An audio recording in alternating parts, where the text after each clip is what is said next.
Alhamdulillah, alhamdulillahilladzi khalaqal mauta wal hayata liyabluwakum ayyukum ahsanu amala wa huwal azizul ghafur.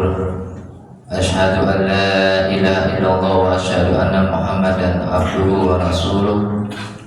Allahumma salli wa sallim wa barik ala sayyidina wa habibina wa syafi'ina wa maulana Muhammadin wa ala alihi wa ashabihi wa man tabi'ahum bi ihsan ila yaumiddin, amma ba'du. Qala Allah Ta'ala fil Qur'anil Karim, a'udzu billahi minasy syaithanir rajim. Bismillahirrahmanirrahim. Ya ayyuhalladzina amanu taqullaha haqqa tuqatih wa la tamutunna illa wa antum muslimun. Hadirin sidang salat Jumat yang dirahmati Allah Subhanahu wa taala. Marilah kita senantiasa meningkatkan ketakwaan kita kepada Allah Subhanahu wa taala. Takwa dalam arti yang sebenar-benarnya takwa, dengan mengerjakan segala perintah-perintah Allah dan meninggalkan segala larangan-larangan Allah Subhanahu wa ta'ala. Hadirin yang dirahmati Allah Subhanahu wa ta'ala, pada kesempatan khutbah pada siang hari ini, tema yang akan khotib sampaikan adalah tentang kunci-kunci kebahagiaan hidup di dunia dan di akhirat. Hadirin yang dirahmati Allah Subhanahu wa ta'ala, kunci yang pertama kalau kita ingin hidup bahagia di dunia dan di akhirat, kuncinya yang pertama, satu, beribadah kepada Allah Subhanahu wa ta'ala. Allah Azza wa Jalla berfirman, a'udzu billahi minasyaitonir rajim. Bismillahirrahmanirrahim. Wa ma khalaqtul jinna wal insa illa liya'budun. Tidaklah aku ciptakan jin dan manusia melainkan untuk beribadah kepadaku. Ibadah di dalam agama Islam itu terbagi menjadi dua. Ada yang namanya ibadah mahdoh, ada ibadah ghairu mahdoh. Ibadah mahdoh itu ibadah yang terdapat dalam rukun Islam. Contohnya syahadat, salat, puasa di bulan Ramadan, zakat, dan haji jika mampu. Kita kerjakan ibadah-ibadah ini dalam kehidupan kita dengan niat yang ikhlas karena Allah Subhanahu wa ta'ala. Innamal a'malu binniyat. Sesungguhnya setiap amal itu bergantung kepada niatnya. Yang kedua, ibadah ghairu mahdoh. Ibadah ghairu mahdoh, ibadah-ibadah yang di luar tadi, namun jika niatnya baik maka akan bernilai pahala yang diberikan Allah kepada kita. Misalkan contohnya adalah makan.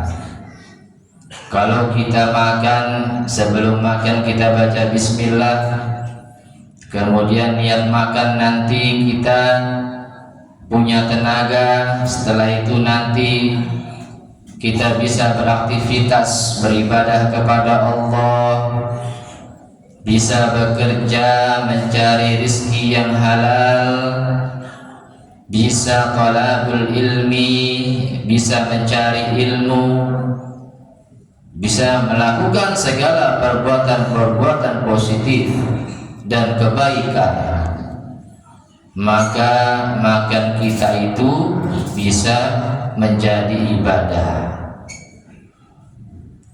Kemudian contoh berikutnya adalah kita tidur di awal waktu dengan niat kita nanti bisa bangun di sepertiga malam, kita bisa nanti untuk qiyamul lail, kita bisa baca Al-Quran, tadarus Quran, kita bisa berzikir, ibadah kepada Allah di sepertiga malam, maka tidur kita pun akan menjadi ibadah, mendapatkan pahala dari Allah Subhanahu wa ta'ala. Hadirin yang dirahmati Allah Subhanahu wa ta'ala, ada yang namanya bisa merusak pahala ibadah kita. Ada yang namanya riya. Riya artinya adalah kita mengharapkan pujian dari orang lain saat kita melakukan suatu ibadah atau amal-amal kebaikan. Pengen dipuji. Sejatinya yang berhak dipuji hanyalah Allah Subhanahu wa ta'ala. Kalimat thayyibah alhamdulillahi rabbil alamin artinya adalah segala puji hanya bagi Allah. Hadirin yang dirahmati Allah Subhanahu wa ta'ala, kunci yang kedua bahagia hidup di dunia dan di akhirat adalah bertakwa kepada Allah Subhanahu wa ta'ala. Takwa artinya kita mengerjakan segala perintah-perintahnya Allah, kita meninggalkan segala larangan-larangannya Allah Subhanahu wa ta'ala. Walaupun ini berat, al-insan mahalul khata' wa nisyan, kata Rasulullah. Manusia tempatnya berbuat kesalahan dan lupa, sifatnya manusia. Ada lagi ayat fa'alhamaha fujuraha wa taqwaha. Terkadang sifat manusia, terkadang fujuraha, dia berbuat keburukan, kejahatan, terkadang ia juga berbuat takwa. Makanya kita mesti berhati-hati dalam menjalani kehidupan ini. Jangan sampai berbuat kesalahan, jangan sampai berbuat fujuraha, tapi mesti lebih banyak dalam hidup berbuat wa taqwaha, takwanya. Hadirin yang dirahmati Allah Subhanahu wa ta'ala, walau anna ahlal qura amanu wattaqaw la fatahna 'alaihim barakatin minas sama'i wal ardh. Kalau seandainya penduduk negeri ini beriman, bertakwa kepadaku, kata Allah, niscaya akan aku berikan keberkahan dari langit dan dari bumi. Masya Allah, tabarakallah. Orang-orang yang bertakwa kepada Allah, maka Allah berikan berkah dari langit dan juga dari bumi.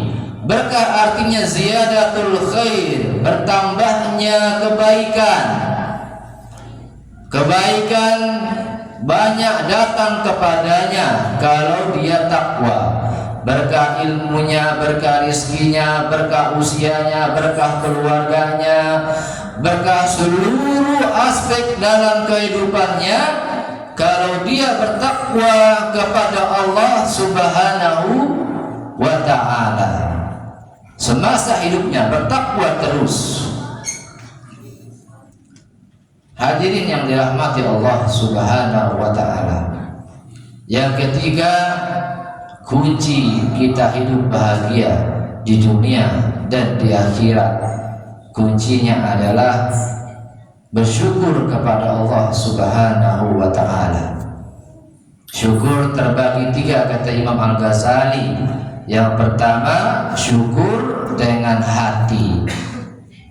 Maksudnya kita meyakini bahwasanya yang berikan kita segala nikmat, karunia, nikmat, rizki hanyalah Allah Subhanahu wa ta'ala, bukan yang lainnya. bukan atasan kita, pimpinan kita, bos kita, lah. Mereka semua adalah wasilah, jalan, sarana untuk kita mendapatkan rizki dari Allah Subhanahu wa ta'ala, mendapatkan nikmat karunia dari Allah Subhanahu wa ta'ala sebagai sarana. Kemudian syukur dengan lisan, kata Imam Al-Ghazali, kalau kita dapat nikmat langsung ucapkan kalimatut thayyibah, alhamdulillahi rabbil alamin. Segala puji hanya bagi Allah Azza wa Jalla. Syukur bil lisan.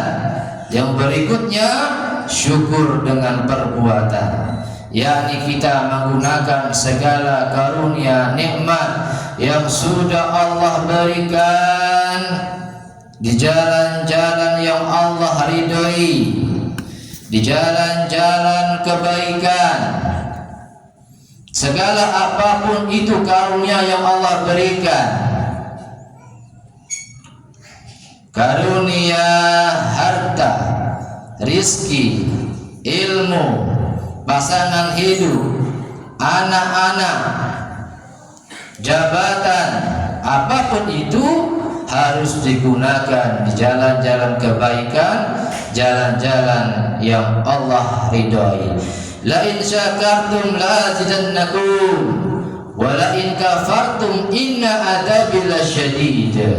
Kalau kamu bersyukur, niscaya akan aku tambahkan nikmat kamu. Kita syukur, gunakan di jalan kebaikan, ditambah sama Allah nikmatnya. Kalau kita gunakan nikmat untuk perbuatan yang tidak baik, kemaksiatan, kemungkaran, kata Allah, inna adzabi lasyadid, sesungguhnya azabku sangat pedih, diazab. Bukankah dosa yang menyebabkan Nabi Adam dikeluarkan dari surga karena makan buah khuldi?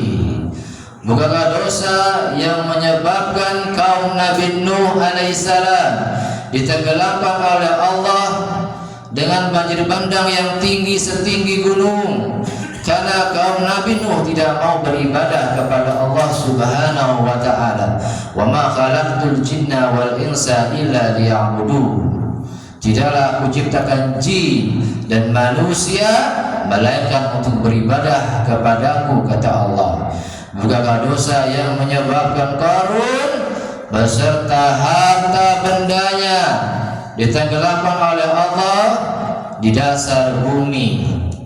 Karena Qarun mengatakan bahwasanya harta benda yang ia miliki karena kepintarannya, bukan karena min fadli Rabbi, bukan karena atas karunia dari Allah Subhanahu wa ta'ala.